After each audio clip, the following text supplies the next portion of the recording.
অনেকদিন ধরে ভাবছিলাম একটা ম্যাক্স সিরিজের ফোন নেব। আলহামদুলিল্লাহ সেটা নেওয়া হলো। কি ফোন নিলাম এবং কোন জায়গা থেকে নিলাম সেটা দেখতে পারবে বিস্তারিত ভিডিওতে।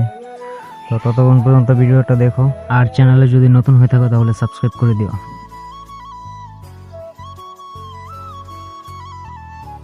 আসসালামু আলাইকুম এভরিওয়ান, কি অবস্থা সবার, কেমন আছো সবাই? আশা করি সকলে ভালো আছো। তো সকাল সকাল ঘুম থেকে উঠে 3 বন্ধু মিলে চলে আসলাম মাওনা বাস স্ট্যান্ডে।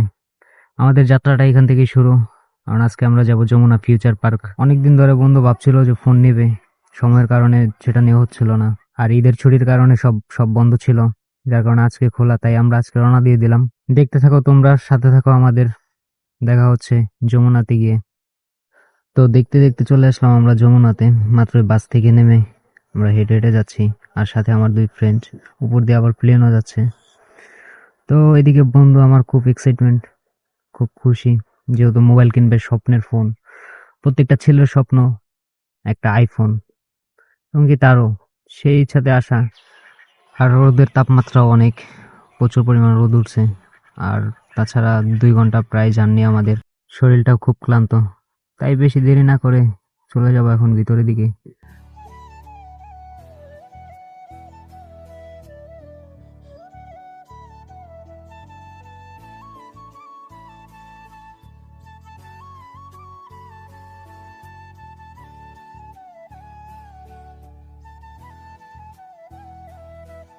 দেখতে দেখতে চলে আসলাম আমরা ভিতরে, আর এদিকে উপরে দিয়ে প্লেন যাচ্ছে, দৃশ্যটা খুব সুন্দর, ভালোই লাগলো আমাদের কাছে।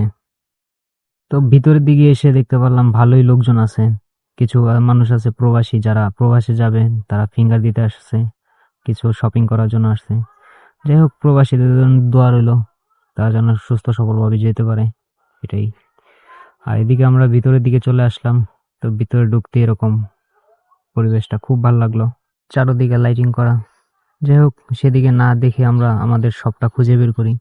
যেহেতু আজকে আমরা যাব মোবাইল ক্লাবে, তাই নিচে বেশি দেরি করব না, যত তাড়াতাড়ি সম্ভব উপরের দিকে উঠি। এই জিনিসটা মনে রাখিস, এটা হলো মেন পয়েন্ট। যমুনা তো লাড়ে যায়, এটা নাইলে বুঝছস। এদিকে আমি আমার বন্ধুকে খুব ভালো মতো লোকেশনটা জানিয়ে দিলাম, যে এটা মুখস্থ রাখার জন্য। যমুনাতে আসলে এটা খুব সচরাচর ঘটে আমাদের সাথে, যে আমি যে কবার আসছিলাম সেই কবারই আটকা পড়ে গেছিলাম, বলতে আপনার গোলকধাঁধার মতো পুরাটাই ঘুরে ফিরে এক জায়গাতে চলে আসি, নিচে নামার রাস্তা খুঁজে পাই না। তো দেখতে দেখতে এখন আমরা উপরে উঠতেছি। যেহেতু আমাদের সবটা লেভেল 4-এ, তাই কয়েকটা লিফট দিয়ে উঠতে হবে উপরের দিকে, সেই কাজটাই করতেছি আমরা। যত উপরে উঠতেছি ভালো লাগতেছিল, যেহেতু ঠান্ডা বাতাস এসির। তো ফাইনালি আমরা চলে আসলাম শপে। এদিকে আমি ফোন দেখতেছি, সবকিছু চেক টেক দিয়ে। আর এটা হচ্ছে মোবাইল ক্লাব, এখান থেকে আগেও মোবাইল নেওয়া হয়েছিল, যার কারণে আবার আসা। সবকিছু চেক দেওয়ার পর আমাদের ফোনটা রিসেট দেওয়া হচ্ছে। তো রিসেটটা হয়ে গেলে আমাদের পেমেন্টটা সবকিছু কমপ্লিট করবো আমরা। আর এদিকে আমার বন্ধু খুব খুশি। মোবাইল কিনছো?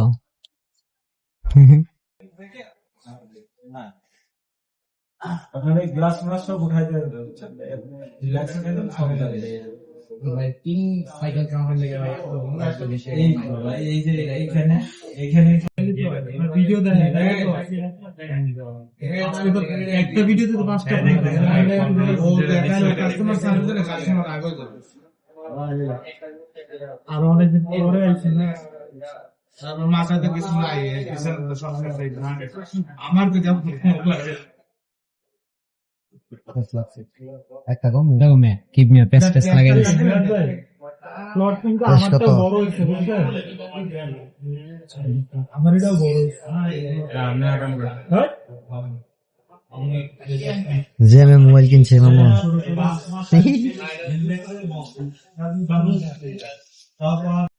তো এদিকে আমাদের ক্যাশ জমা দেওয়া হয়ে গেছে, আমাদের রিসিটটা তৈরি হচ্ছে। সবকিছু প্যাকিং ট্যাকিং হয়ে গেলে আমরা এখন চলে যাব। আর আমরা ফোন নিয়েছি আজকে 14 Pro Max সিলভার কালার। তো দেখতে পারতেছো ফোনটার লুকটাও অসাধারণ, খুব সুন্দর, জেনুইন সবকিছুই। প্রাইসটা যদি বলি সেটা হচ্ছে গিয়ে 73,500 রাখছে আমাদের ফোনটা। এখানে বন্ধুও খুব হ্যাপি, আমরাও হ্যাপি। যাই হোক, এখন চলে যাওয়ার পালা, যেহেতু ওরা এখন একটা থেকে ছবি উঠাবে। এখানে আমাদের ছবি উঠানো চলতেছে, ছবিটা উঠাইলেই এখন ব্যাক করবো আবার গাজীপুরের উদ্দেশ্যে। যেহেতু আমরা গাজীপুর থেকে আসছি, অনেক দূরের জার্নি, 2 ঘন্টা রাস্তা। তো এখন চলে যাব। তো আজকের এই ভিডিওটা এ পর্যন্তই রইলো। দেখা হচ্ছে পরবর্তী কোনো একটা নতুন ভিডিওতে। ততক্ষণ পর্যন্ত ভালো থেকো, সুস্থ থেকো। আল্লাহ হাফেজ।